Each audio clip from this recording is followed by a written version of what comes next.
Bank వాళ్ళు loan ఇస్తాము అనకుండానే ఊరికి అబద్ధాలు చెప్తున్నాము అనుకున్నావా? అవును శ్రావణి, అబద్ధం చెప్పాల్సిన అవసరం వీళ్ళకే ఉంది. నిజంగానే ఐడియా బాగుంది కదా, ఎందుకు లోన్ ఇవ్వరు? ఇస్తున్నారు ఆంటీ, కానీ ఐడియా బాగుంది, వీళ్ళేదో అద్భుతాలు చేస్తున్నారని కాదు. మీ పెద్దబ్బాయి గారు మేనేజర్కి ఫోన్ చేసి లోన్ ఇవ్వమని చెప్పారు కాబట్టి ఇవ్వడానికి ఒప్పుకున్నారు.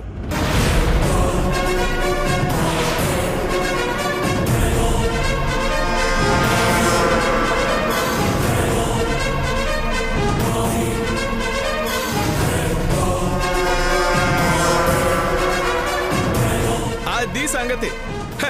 లేకపోతే ఈ ఐడియాకి ఏ బ్యాంకు లోన్ ఇస్తుందమ్మా?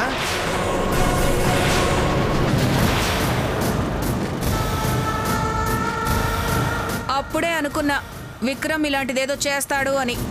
అత్త ఆపుతావా? బ్యాంక్ మేనేజర్ స్వయంగా మాతో చెప్పాడు ఐడియా బాగుంది, లోన్ ఇస్తామని. అన్నయ్య ఫోన్ చేసి చెప్పాడంటారేంటి?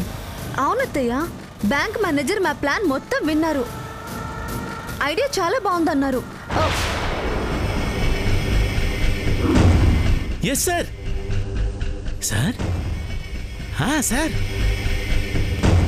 ఎందుకు కుదరదు? కుదురుద్దిగా. ఏ షూరిటీ లేకుండా ఎంత లోన్ అయినా ఇవ్వచ్చుగా. మరి ఫోన్లో లాక్ సపోర్ట్ ఉందిగా, అదే హెడ్ ఆఫీసు. అంటే బ్యాంక్ మేనేజర్కి ఫోన్ చేసింది బావగారు అన్నమాట. అందుకేనా షూరిటీ లేకుండా లోన్ ఇవ్వడం కుదరదు అని ముందు చెప్పి బావగారి దగ్గర నుంచి ఫోన్ రాగానే హెడ్ ఆఫీస్ నుంచి ఫోన్ వచ్చింది, రూల్స్ మారాయని మాట మార్చాడన్నమాట.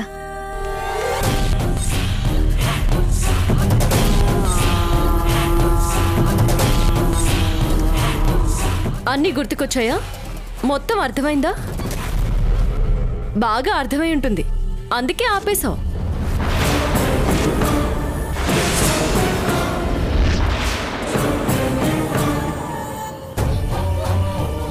ఇంట్లో నుంచి పైసా తీసుకోకుండా, ఏ సపోర్ట్ లేకుండా సాధించేస్తాను అని ఛాలెంజ్ చేస్తే ఏ ధైర్యంతో ఛాలెంజ్ చేస్తున్నారు అని ఆశ్చర్యపోయానే.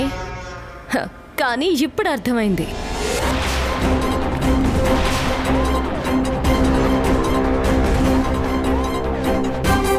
ఇలా వెనక నుండి రికమెండేషన్స్ చేయించుకొని గెలిచేద్దాం అనుకున్నావా?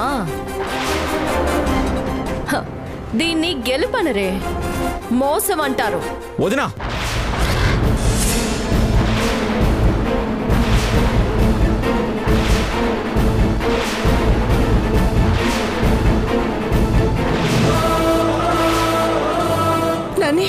మోసం చేసి గెలవాల్సిన అవసరం టైలర్కి లేదు.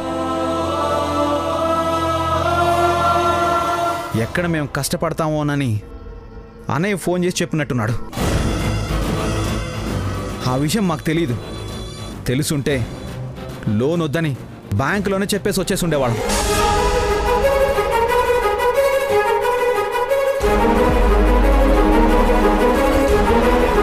ఇప్పుడు చెప్తున్నాను వినండి, మేము లోన్ తీసుకోవడం లేదు,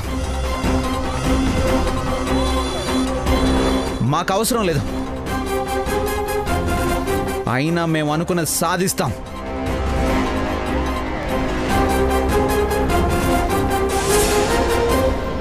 టైలర్ గెలుస్తుంది, మేం గెలుస్తాం.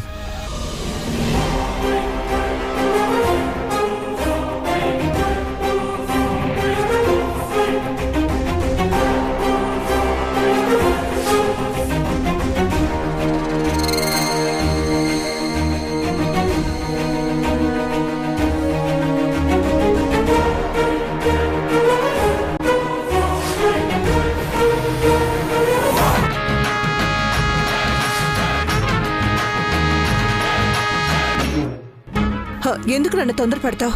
ఐడియా మీదే కదా, కష్టపడేది మీరు. మీ మీద నమ్మకం ఉన్నవాళ్ళు ఎవరైనా రికమెండ్ చేయొచ్చు, అందులో తప్పే ఉంది. అయినా ఎంత రికమెండ్ చేసినా మీ ఐడియా నచ్చకపోతే ఏ బ్యాంకు ఊరికనే డబ్బులు ఇవ్వదు. ఎక్కువ ఆలోచించకుండా ఆ లోన్ తీసుకుని అనుకున్న పని మొదలు పెట్టండి. అవసరం లేదమ్మా, రేపు దీన్ని అడ్డు పెట్టుకుని టైలర్ గెలుపుని గెలుపు కాదంటారు. అప్పుడు ఇంత చేసే అర్థమేముంటుంది? నువ్వేం భయపడద్దమ్మా, ఏదో ఒకటి చేస్తాం, తప్పకుండా గెలుస్తాం.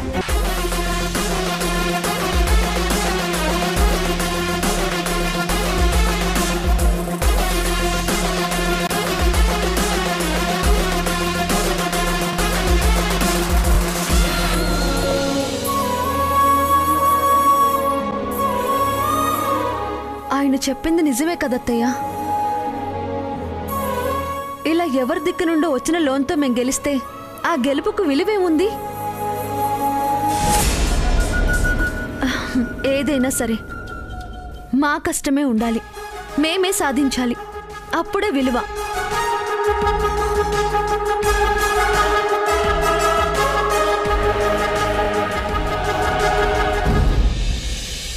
మీ అబ్బాయిలో తేడా కనిపించడం లేదు.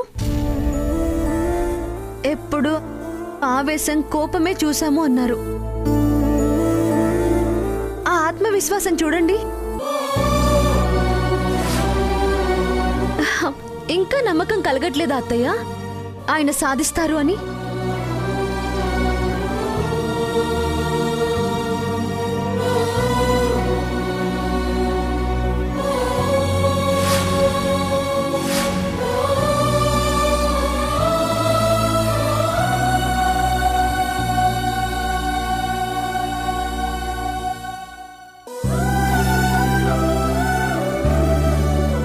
కుట్టు మిషన్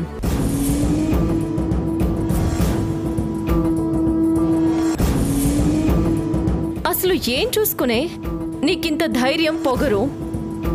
ఇంట్లో నుంచి ఒక్క రూపాయి తీసుకోకుండా చేశాను. బ్యాంక్ లోన్ వచ్చే అవకాశం ఉన్నా మీ అంతటా మీరే వద్దనుకునేలా చేశాను. ఇంకా ఏం సాధిద్దాం అనుకున్నావు? ఎలా గెలుద్దాం అనుకున్నావే?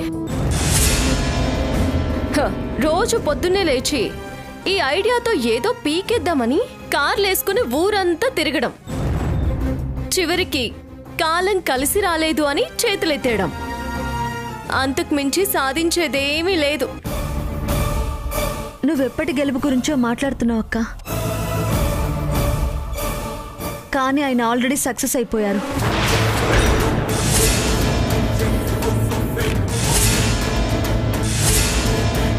ఎంత కాన్ఫిడెన్స్ లేకపోతే లోన్ అవసరం లేదని అంత ధైర్యంగా చెప్తారు? అంటే ఆయన కష్టపడటానికి మానసికంగా రెడీ అయిపోయారు. ఇంకా ఆయన ఆపేదెవరు?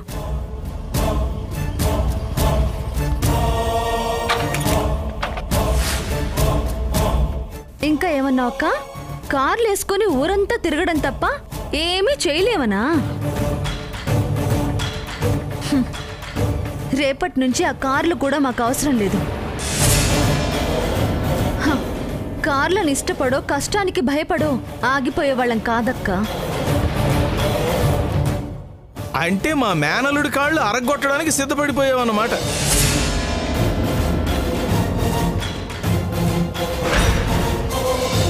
నీదేం పోయింది? మీ ఎక్కన్నట్టు కుట్టు మిషన్ తొక్కి తొక్కి కాళ్ళు గట్టిపడిపోయి నువ్వెంత దూరమైనా నడిచేస్తావు. పాపం వాడి కాళ్లేగా నొప్పులు పుడతాయి. నొప్పులుంటాయి బాబాయ్. మేం వెళ్ళేది పూల బాట కాదని మాకు తెలుసు. దారిలో ముళ్ళుంటాయి, కష్టాలుంటాయి, కన్నీళ్లుంటాయి, మీలాంటి వాళ్ళ వెక్కిరింతలు ఉంటాయి.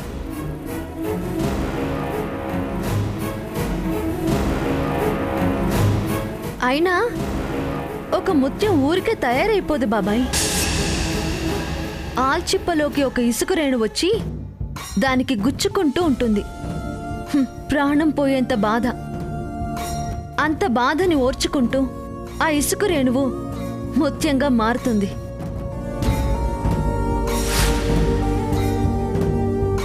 ఒక నత్త ఎంతో నరకయాతన పడితే గాని ఒక ఇసుక రేణువు ముత్యంలా మారదు బాబాయ్. అలాగే కష్టాలు లేందే విజయం ఊరికే రాదు. కష్టపడతాం, విజయమూ సాధిస్తాం. ఓడిపోయి ఇంట్లోంచి వెళ్ళిపోతామని ఎలాంటి ఆశలు పెట్టుకోవద్దు. డిసప్పాయింట్ అవుతారు.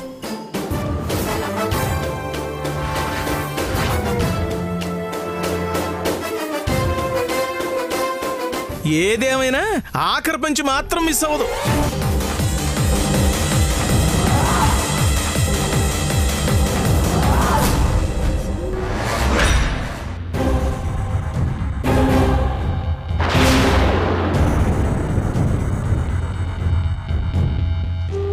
అసలు ఏమైంది నాన్న ఫోన్కి? అసలు ఇంతవరకు ఫోన్ లేదు. పొద్దున్నుంచి చేస్తే కలవట్లేదు.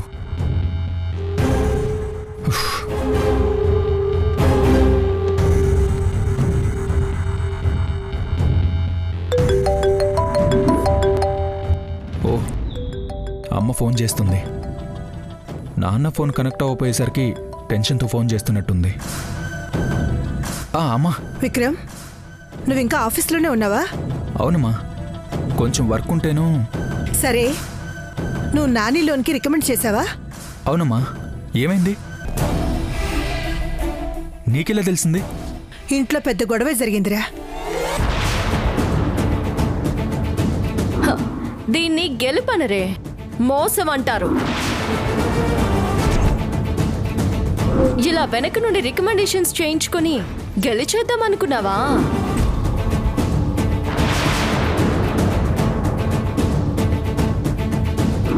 మేము లోన్ తీసుకోవడం లేదు, అయినా మేము అనుకున్నది సాధిస్తాం.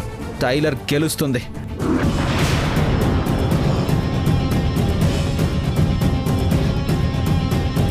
శ్రావణి ఎందుకు ఇలా చేస్తుంది? ఒకసారి నేను తనతో మాట్లాడతాను. వద్దు నాన్న, తన మనసు పాడవుతుంది. పైగా మీ మధ్య గొడవలు ఎందుకు చెప్పు?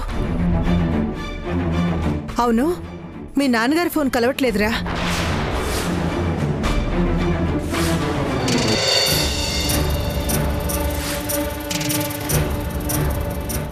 అదా, నేను ట్రై చేశానమ్మా, నాకు కలవలేదు. అంటే ఈరోజు కోల్ మైన్స్ దగ్గరికి వెళ్తా అన్నారు. అక్కడ సిగ్నల్స్ ఉండవు, అందుకే ఫోన్ కలవట్లేదేమో. వచ్చాక ఫోన్ చేస్తారులేమ్మా, నువ్వేం టెన్షన్ పడొద్దు. సరేనన్నా, త్వరగా వచ్చేయ్. ఇదిగో బయలుదేరుతున్నా అమ్మా.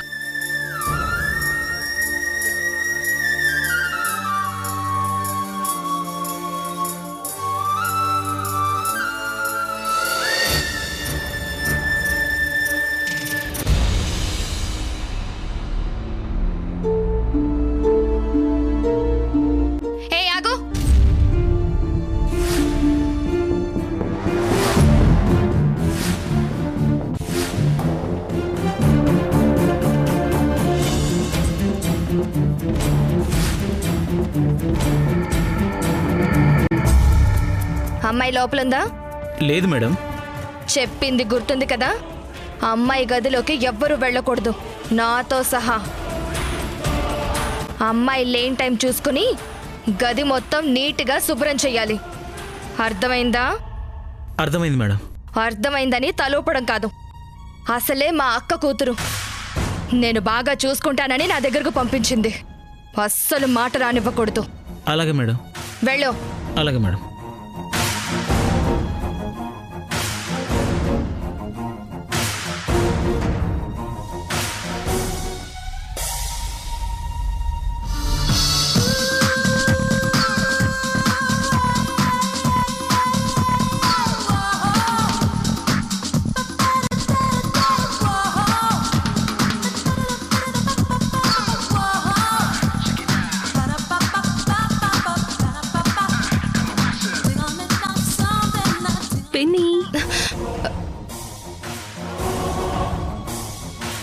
మాయా, ఏంటి పిన్ని, దేని గురించి చాలా సీరియస్గా ఆలోచిస్తున్నావు? ఏం లేదమ్మా. సరే, నువ్వెలా ఉన్నావు? ఏర్పాట్లన్నీ బానే ఉన్నాయి కదా? మా పిన్ని దగ్గర ఏర్పాట్లకే లోటు ఉంటుంది, ఇంత ఫ్రీడమ్ ఎక్కడ ఉంటుంది? అందుకే ఇక్కడికి వచ్చేసాను పిన్ని. మా బంగారు తల్లివి, నీకు ఎందులోనైనా లోటు చేస్తామా? నీకు నచ్చినట్టు ఉండొచ్చు. థ్యాంక్స్ పిన్ని. అవును, నువ్వు ఎవరినైనా లవ్ చేసావా పిన్ని?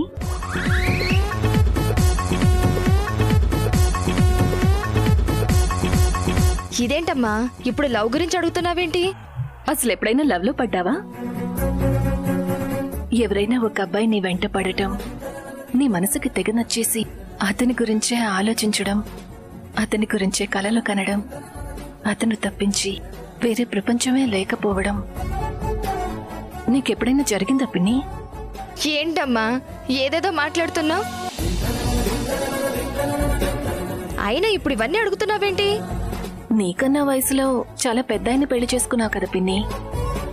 ఎవరిని ప్రేమించలేదా లేక ప్రేమించిన వర్కౌట్ కాలేదా అని డౌట్ వచ్చింది. అలాంటి డౌట్లేవి అక్కర్లేదమ్మా. ఎందుకంటే ఈ ప్రేమలు గేమలు మనలాంటి స్టేటస్ ఉన్న వాళ్ళకి పడవు. వయసుకి రాగానే మన స్టేటస్ కి తగ్గట్టు మీ అమ్మకి ఒక ఎమ్మెల్యేని, నాకు ఒక ఎమ్మెల్యేని చూసి పెళ్లి చేశారు. పెళ్ళై సంవత్సరం కాకుండానే ఆయన పోయాడు. ఈసారి ఇదిగో ఈ మంత్రిని చూసి కట్టబెట్టారు.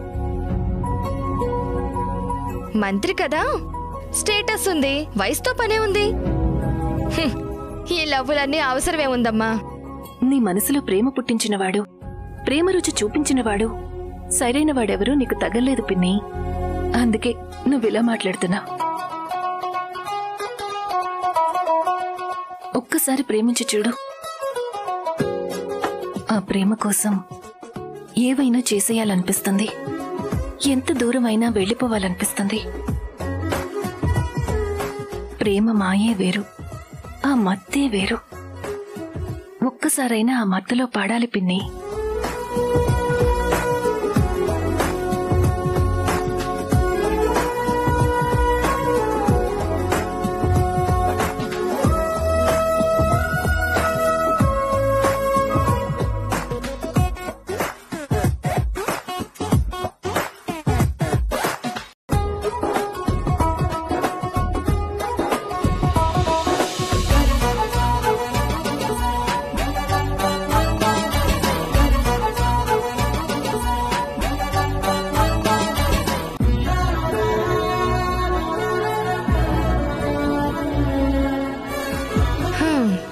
ఏమత్తో ఏంటో ఏదేదో మాట్లాడుతుందేంటి?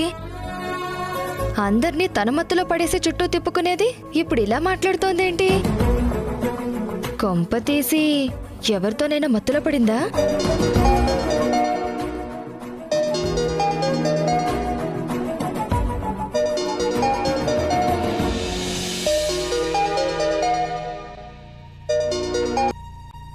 హలో, నేను.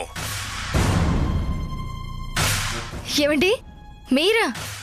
ఎలా ఉన్నారు? వాయుపుత్ర కంపెనీ మన చేతికొచ్చే వరకు ఎలా ఉన్నావని అడుగుతూ శశికళ. ఏం చేయమంటారు? ఎన్ని రకాలుగా ప్రయత్నించానో. చివరికి ఆ వాయుపుత్ర ప్రాణాలు తీయడానికి కూడా సిద్ధపడ్డాను. అయినా మన పని కాలేదు. ఆ పెద్ద కోడలేమో మీరు జైలుకు వెళ్ళడానికి కారణమైతే, చిన్న కొడులు నాతో ఆడుకుంటోంది. ఇప్పుడేం చెయ్యాలో నాకేం అర్థం కావడం లేదు. ఇప్పుడు మనం ఆడుకునే టైం వచ్చింది శశికళ. వాయుపుత్ర కోల్ మైన్స్ కోసం మలేషియా వచ్చాడు. అక్కడ మన వాళ్ళు వాయుపుత్రని కిడ్నాప్ చేశారు. నిజమా? అవును, ఇన్నాళ్లకి బాగా చిక్కాడు. నువ్వు ఆ పెద్ద కొడుకుని పిలిపించి కంపెనీ షేర్లు నీ పేరున రాయమని చెప్పు. లేదంటే వాళ్ళ నాన్నను చంపేస్తామను. అప్పుడు ఎలా ఇవ్వడో చూద్దాం. చచ్చినట్టు ఇస్తాడు. ఇక్కడైతే ఏదో ఒకటి చేసి విడిపించుకోవడానికి ట్రై చేసి ఉండేవారేమో. మలేషియాలో ఏం చేస్తారు? ఇక కంపెనీ మన చేతికొచ్చినట్టే.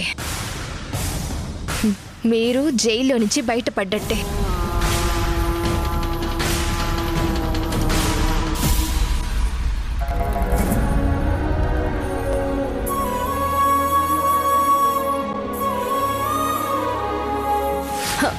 దీన్ని గెలుపనరే, మోసం అంటారు. ఇలా వెనక నుండి రికమెండేషన్స్ చేయించుకుని గెలిచేద్దాం అనుకున్నావా?